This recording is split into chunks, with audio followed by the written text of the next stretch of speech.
Hi, my loves. Welcome back to the Starscartel channel. If you don't know, I'll start. The message I heard is you in my business asking. See,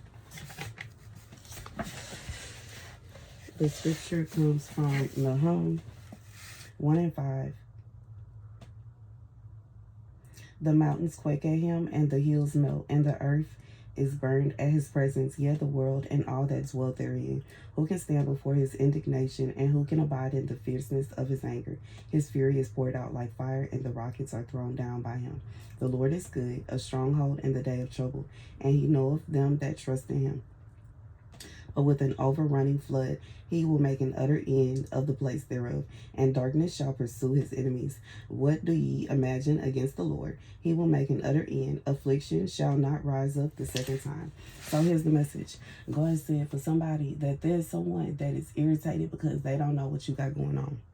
And because they don't know what you got going on, they trying to figure out some kind of way to infiltrate what you have. Like, it's like this person is trying to force you to tell them. They want to force your hand. It's like it's almost like somebody is trying to irritate you, frustrate you, or cause some kind of fight. Like, it's like they want to go back and forth with you, argue and bicker with you in an attempt to make you fold. What this really feel like is somebody that is trying to be controlling. This is somebody that want to have control over you and your life, and you not letting them have control. And because of that, it's like I can feel this anger within, this rage within this person, because they feel like they just supposed to have control, a hold over it, control over, and you like, no, baby. God said this person is ticked off, but God said tonight, you know what I'm saying? Tonight, I'm sitting up here looking at Micah 7:5. Trust ye not in a friend, put ye not confidence in a God. Keep the doors of thy mouth from her that lieth in thy bosom. God said, don't. For the son dishonoreth the father, the daughter riseth up against the mother, the daughter-in-law against her mother-in-law. A man's enemies are the men of his own house. Therefore I will look unto the Lord. I will wait for the Lord of my salvation. My God will hear me. God said for some of y'all, this is family. For some of it could be, for some of y'all, it could be your kids. It could be your parents. But it is somebody that is trying to have some kind of control over you. And this person is very angry that you are not allowing them to control you. They feel as if they should have control over you. Like they should be able to tell you who, like I just feel like this is somebody. I'm gonna be real. I feel like this is a whole Cinderella type vibe. This is somebody, this wicked stepmother wants to tell you who you can date, who you deserve to date, because you don't deserve to marry no prince. No, you don't deserve to marry no prince. In fact, she may feel like you don't deserve to marry anybody. You deserve to just sit there and be they maid forever. For somebody, that's what, like, I feel that vibe. Like, this is somebody that think that they should be able to, you know what I'm saying, swing their purse over their shoulder and just past you. You know what I'm saying? Like the evil stepmother and the stepsisters would do. They toss their coat on. We're going to the market, and storm out, and you got to sit there and be looking sad, and oh, I wish I had somewhere to go. Oh, I wish I had friends. And they get to go out and have a good time. They never invite you. They never, you know what I'm saying? This is somebody like that. And this person is mad because they don't get to swing their purse over their shoulder and look down at you no more. Baby, this is insanity. But that's how somebody feels. They feel some kind of way. They feel some kind of, it gave them a boost of confidence. Feel like, you know what I'm saying? It's like to feel like, oh, I still got it. I still got it. Like, it's kind of like that kind of vibe. Like this part, it's almost like a mean girl. Like a mean girl, somebody that think they a queen bee, that, you know what I'm saying, want to try to, like, they want to tower over people. This is what it is. It feel like somebody that's just a big old bully. Okay, though I did day to kick the door open. My phone is hanging up. It's leaning on the door, so if the door pop open, the phone go. But anyway, the phone is gonna fall. But anyway, but yeah, that's what it is. This is a big girl. This is like, I just feel like that's what it is. And for somebody, this could be like a mother. Okay, we get that message, like mother, sister. It could be cousin. This is somebody that is very much so a grown woman, but they still act like they a teenager. This would be like a aunt or are a parent or a cousin that is very well connected within your family, your friend group, or whatever. This is somebody that is a social butterfly. This is somebody that is always calling, talking, texting something, somebody. But the thing about this person is there are specific people that they pick and choose to bully, and you one of them. And the fact that you are not in the position where they can look down on you no more bothers them, because it's like this person is insecure. So they feel like if they can't look down upon you, then who they gonna look down upon? Everybody must be looking down upon them. They the one that's at the bottom now. Oh no, oh no. And for some of y'all, it's just a situation where they feel like they catching up to me. They catching up to me. Wait, they have everything. Wait, they're getting, wait, this. It's like this person is thinking, it's insanity though, because no two paths are the same. You and this person may not have the same job, same taste in men, same taste in clothing, same kind of friends. Y'all don't go to the same places or do the same things, but for some reason, this person think in their mind that they competed with you. Y'all would never end up in the same spot, ever. This is you and this person would never, y'all are nothing alike. And it's probably part of the reason y'all don't get along. Nothing. Y'all have nothing in common. And the perception that they have over you is the perception that they have over people that are like you. Because they not. This could be like, you may be a hood. Sorry for saying it like that, but you may be a little hood. And whoever this person is very bougie. I feel like this is somebody that is stuck up, arrogant, cocky. This would be like, I'm being reminded of that movie, The Inkwell, how the uncle and his friends acted compared to how the dad and how he was, you know what I'm saying? How he was, you know what I'm saying, Black Panther, versus the other one that was kind of like a politician. And they, you know, the politician looked down upon the black. And I feel like that's the kind of vibe. Like, it could be like one person. And it's not to say that Black Panthers are hood, because they not. But I just feel like this is somebody like, you not bougie like this person. You not uppity and stuck up like this person. You don't go around talking about who you know. You're not the kind of person that's like, I just feel like that's the type of person this is. They gotta be in the who's who. They gotta know the Congress people, the senators. They gotta have friends sitting over here, friends sitting over there. And they'll get to, you know these people by any means. And the crazy thing is, it may very well be a situation where this person can't even use these connections that they got, because what are they doing? Especially depending on the age. What are you doing? But anyways, I just feel like God is like, y'all two completely, like, y'all would never end up in the same spot. Y'all would never end up dating the same person. And it was just like, you know what I'm saying? If y'all, it would be a situation where this person deliberately went out of their way to find your person. They would never end up with the same person you would. They would never end up going out places that you would go. They would never.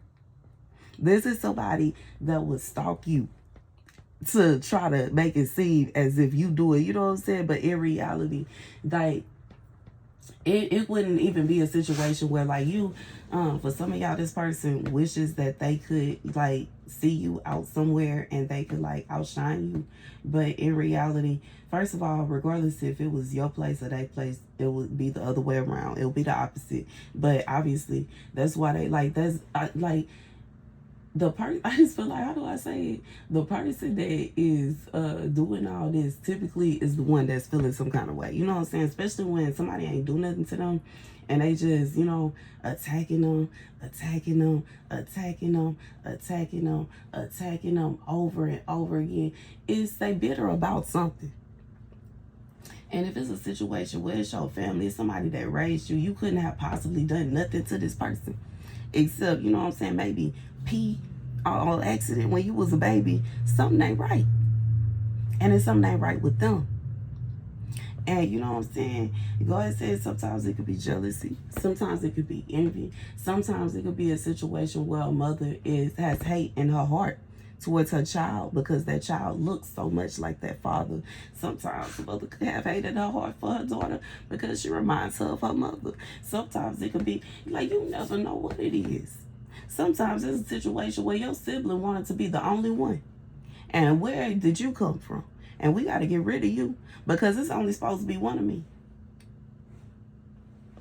But regardless to what the reasoning is as to why you are in this position where you literally have people that should love and care about you, see you trying to put forth effort to get your life together, and they are stressing, panicking, and thinking that they need to put a stop to you, that ain't love. Put a stop to what? So, you know what I'm saying? And it ain't, you can't even mask this as love. Because especially if you are elderly,